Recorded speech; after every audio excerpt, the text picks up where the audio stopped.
Mahirapan po ang supply ng tubig sa ilang lugar sa Bohol na apektado ng lindol. Pinangangambahan naman ang pagkalat ng waterborne diseases kung hindi po maayos ang sanitation sa evacuation centers. Balita hatid ni Salima Refran.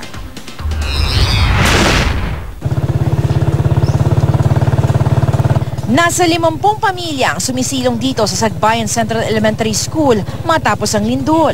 Bukod sa pagkain, nangangailangan sila ng maiinom na tubig.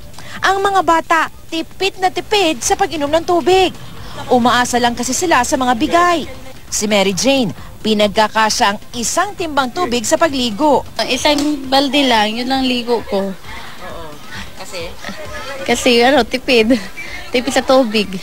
Malayo yung namin. Problema rin ang palikuran.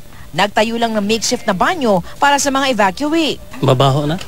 Kaya naman pangunahin din sa mga inaalala ng mga residente ang mga waterborne diseases, lalo't maaaring makontamina ang kanilang water sources. Yung tubig namin parang gatas. Doon kami kumukuha ng tubig sa puso, ma'am. Pampaligo, tsaka panghugas ng pinggan. Kanya-kanya na rin kamot sa ulo ang mga bata sa evacuation center. Nagkahawaan na raw kasi ng kuto. Ang barangay Handig sa bayan ng Maribohok, maswerteng may buhok-buhok spring kahit naputol ang kanilang water system dahil sa lindol. Nagbibigay tulong naman sa paglilinis ng tubig ang dalang filtration system ng Albay OCD. Iyan po natin yung fresh water po dito na source galing po dito sa buhok-buhok spring.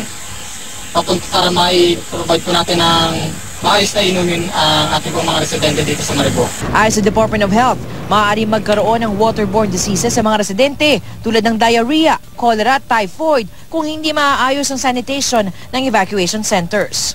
Yung galing sa UNICEF, meron dang darating na sinasabing yung squatting plate nila. Samantala, tuloy naman ang retrieval operations para sa mga natabunan ng landslide. Pinaghahanap pa rin ang isang lolo sa barangay Kogon sa bayan ng Balilihan.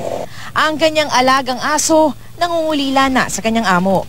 Ayaw raw nitong kumain o uminom ng tubig.